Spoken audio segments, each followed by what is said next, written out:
कहानी की शुरुआत हुई एक एयरपोर्ट से। इस्तांबुल से आई एक फ्लाइट अभी अभी न्यूयॉर्क एयरपोर्ट पर लैंड हुई है। पैसेंजर्स खड़कर अपने लगेज का वेट कर रहे थे, पर इसी वक्त में दो अनजान लोगों की आंखें एक दूसरे से टकराई। वो पहली नजर में ही एक दूसरे की तरफ अट्रैक्ट हो रहे थे। यहाँ उस लड़के का तो लगेज आ जाता है, पर ये सूटकेस उस लड़की का नहीं था। उसका सूटकेस दिखता ऐसा था, पर ये उसका नहीं है। कोई और शायद गलती से उसका सूटकेस ले गया। वो लड़का भी लड़की की आवाज सुन उसकी मदद करने के लिए उसके पास आ जाता है। उन दोनों ने बैग खोला। उसमें एक नंबर तो था, पर यह नंबर किसी दुकान का है। तो दूसरी तरफ कोई इंसान नहीं, बल्कि एक आंसरिंग मशीन बोल रही थी। उन दोनों ने डिसाइड किया साथ में ही इस दुकान पर जाने का, कि क्या पता वहां से कुछ पता लग जाए।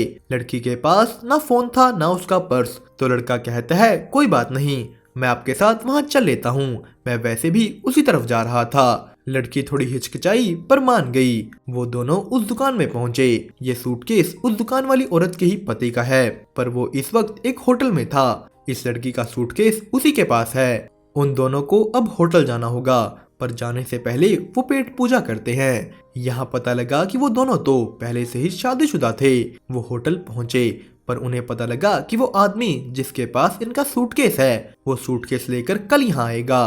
तो इस लड़की को इतना यहीं रुकना होगा। वो इस होटल में एक रूम लेती है। लड़का वहां से जाने लगा, पर वो जा नहीं पाता। वो कहता है कि क्या हुआ अगर वो आदमी कल तुम्हारा सूटकेस लेकर ना आया। वो भी यहाँ एक रूम ले ही लेता है। रिसेप्शनिस्ट उन्हें कहती है कि आपको हमारा रूफटॉप बार एक बार जरूर देखना चाहिए। तो लड़का लड़की से पूछता है तुम चलोगी क्या ड्रिंक्स के लिए, पर लड़की ने मना कर दिया। उसने कहा कि न्यूयॉर्क में रात को बार में जाना ये थोड़ा ज्यादा हो जाएगा। वो कहती है कि मान लो अगर मैं तुम्हारे साथ ड्रिंक्स पर आ गई तो तुम्हारी बीवी को कैसा लगेगा। तो वो आदमी कहता है फिक्र मत करो, मैं अपनी बीवी को कभी चीट नहीं करूंगा, मुझे खुद पर भरोसा है और ना ही मेरा कोई ऐसा इरादा है। पर जाते जाते वो लड़की कह गई कि तुम्हारा ना हो, पर अगर मेरा हो गया तो। वो दोनों ही अपने रूम्स में गए, नहाए, तैयार हुए और पहुंच गए बार में। लड़का लड़की को देख बस देखता ही रह गया।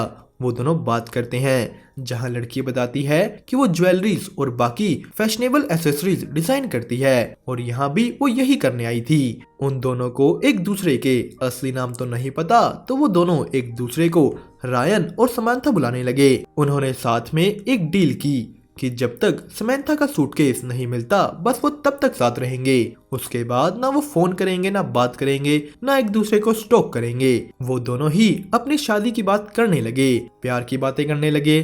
समंथा पूछती है कि रायन तुम्हारी शादी को इतना टाइम हो गया, क्या तुमने कभी अपनी बीवी पर चीट नहीं किया।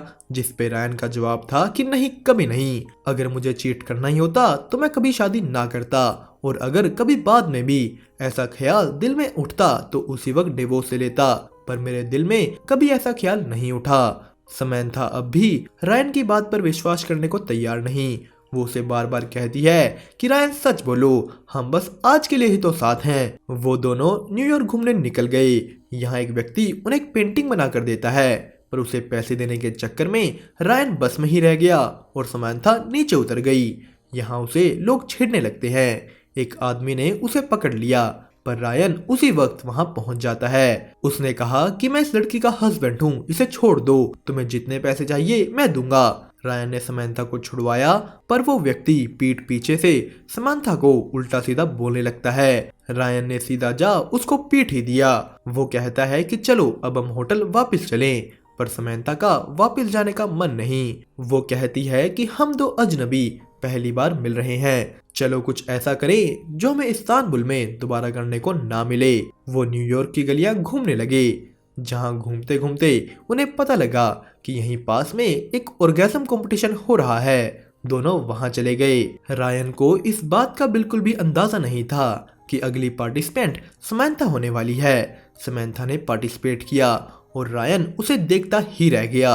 समंथा की आवाज रायन के कानों में गूंज रही थी। वो एक कंपटीशन जीती। इसके बाद भी उन्होंने खूब मजे किए, पर ये रात यही नहीं खत्म होने वाली थी। वो दोनों लिफ्ट में ही शुरू हो गए। नशे में धुत दोनों रूम में गए। पूरी रात उन्होंने एक साथ ही बिताई। सुबह होती है, समंथा रूम से उठकर चली गई। यहाँ रायन समंथा को सरीन कहकर बुला रहा था। उसका सूटकेस आ चुका है और जब उसने अपना फोन ऑन किया, रायन और उसकी फोटो वॉलपेपर पर थी। दरअसल रायन का असली नाम मेहमत है और उन दोनों का डिवोर्स होने वाला था। लॉयर ने अभी अभी उन दोनों को कॉल कर डिवोर्स की फाइनल डेट बताई है। कहानी वक्त में थोड़ी पीछे गई।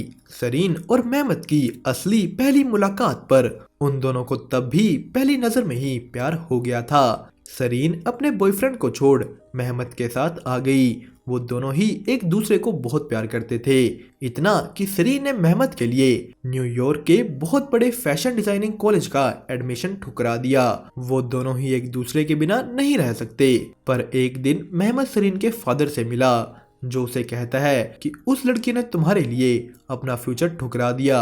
अब तुम भी ये गाना बजाना छोड़ कोई अच्छी नौकरी ढूंढो और खुद को सरीन के लायक बनाओ। मेहमत को ये बात सुन बहुत बुरा लगा, पर फिर भी उन दोनों ने शादी की। मेहमत ने नौकरी करनी शुरू की। अब पहले जैसा तो कुछ भी नहीं था, पर वो दोनों ही अपनी इस नई जिंदगी में खुश थे। चाहे दोनों को अपना करियर बनाना था, पर उन्हें एक दूसरे का साथ भी नहीं छोड़ना। और इसी वजह से शादी के बाद भी उनका प्यार कम नहीं हुआ। पर कुछ समय बाद सरीन अपने काम की वजह से तंग रहने लगी। उसे ये लगने लगा कि न्यूयॉर्क ना जाना उसकी बहुत बड़ी गलती थी। वो अपने कुछ डिजाइन्स न्यूयॉर्क की एक कंपनी को भेजती है और किस्मत से कंपनी को वो पसंद भी आ गए। पर ये खबर देख ली मेहमत ने। सरीन ने उसे इस बारे कुछ बताया नहीं था, तो उसने भी सरीन से कुछ पूछा नहीं। उन दोनों के बीच दूरियां बढ़ी। मेहमत इंतजार कर रहा था कि सरीन उसे बताएगी और सरीन डरती रही कि मेहमत मना कर देगा। एक दिन जब सरीन शूट पर थी, उसकी और मेहमत की फोन पर बहस हो गई और ये बहस गहरा और बढ़ जाती है। वो दोनों फालतू की चीजों पर लड़ने लगे। अगली सुबह सरीन के सामने मेहमत की एक लड़की के साथ की गई चैट आ गई। मेहमत उसे समझाता है कि मैं इस लड़की को कुछ दिनों पहले ही मिला था और ये सिर्फ सिंपल बातचीत है, और अगर इसमें कुछ पाने लायक होता तो मैं अपने फोन पर लॉक लगा कर रखता, ना कि ऐसे। पर जैसे रात को मेहमत सरीन पर भड़क रहा था, वैसे ही अब सरीन मेहमत पर बेबुनियाद इल्जाम लगाने लगी। वो अपनी रिंग उतार मेहमत के आगे रख देती है। उसने एक लेटर लिख मेहमत से डिवोर्स मांग लिया। यहाँ उन दोनों की गलतियां थी कि एक दूसरे ने किसी और से चाहे सिर्फ बात की, पर बात की, और एक ने दूसरे को उसकी जॉब के बारे बताया नहीं। उनकी कंसल्टेंट उन दोनों से एक सवाल पूछती है कि अगर आज आप पहली बार मिलते तो क्या आपको एक दूसरे से प्यार होता। उन दोनों के पास इस सवाल का प्रॉपर जवाब नहीं था, और वैसे भी इसे क्या ही फर्क पड़ेगा, उन दोनों का तो डिवोर्स बस होने ही वाला है। पर यहाँ उनकी कंसल्टेंट ने उन्हें एक आखिरी एडवाइस दी कि आप दोनों न्यूयॉर्क जाइए और वहाँ ऐसे मिलिए जैसे पहली बार एक दूसरे को देखा हो। ये सब जो भी अब तक हमने देखा वो इसी हिसाब से किया गया था। वो दोनों अजनबी बनकर मिले और उन्हें दोबारा प्यार हो गया। अब प्रेजेंट टाइम में मेहमत सरीन के कमरे में आता है। उन दोनों ने बात की कि कल का दिन बहुत अच्छा था, कल हम हंसे, हमने इतनी बात की। मेहमत तो मान गया कि हाँ उन्हें दोबारा प्यार हो गया है, पर सरीन कहती है कि असल में हमारी कल पहली मुलाकात नहीं थी, चीजें अब भी वैसी ही हैं। कल की रात बेशक बहुत अच्छी थी, पर मुझे यकीन है कि वापस से सब वैसा ही हो जाएगा। सरीन को अपने काम पर फोकस करना है, जिसके लिए यहाँ न्यूयॉर्क रहना होगा, और मेहमत यहाँ नहीं रहना चाहता। वो कहता है कि हम कोई और रास्ता निकाल लेंगे, हमें एक दूसरे के साथ रहने की चाहत को सबसे ऊपर रखना होगा, ना कि इन सब चीजों को।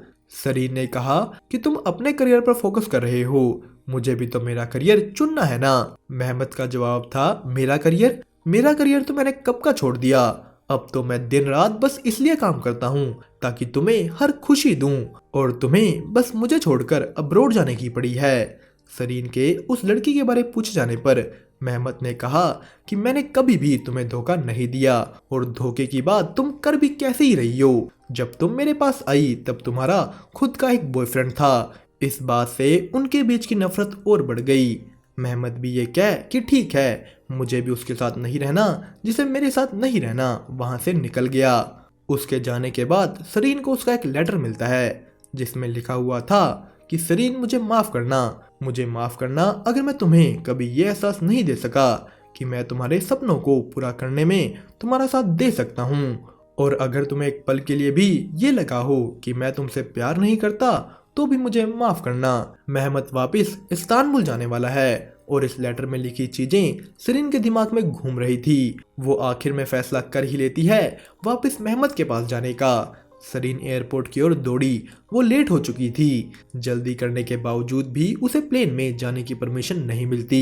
पर उसी के साथ साथ मेहमत प्लेन से उतर नीचे आ गया कि मुझे नहीं जाना। उन दोनों का एक दूसरे से सामना हुआ। वो डिवोर्स नहीं लेने वाले। एयरपोर्ट क्रू भी मान गया कि वो सरीन को एंट्री दे देंगे। यहाँ ना सरीन मेहमत के बिना न्यूयॉर्क रह पाई, ना मेहमत सरीन के बिना इस्तांबुल जा पाया। दोस्तों, इसी के साथ ये कहानी हुई यहीं पर ख़त्म। और भी ऐसी वीडियोस देखने के लिए चैनल को सब्सक्राइब और वीडियो को लाइक करना मत भूलिएगा। आज के लिए इतना ही। अब हम मिलेंगे आपको ऐसी ही किसी और मज़ेदार वीडियो में। तब तक के लिए अलविदा।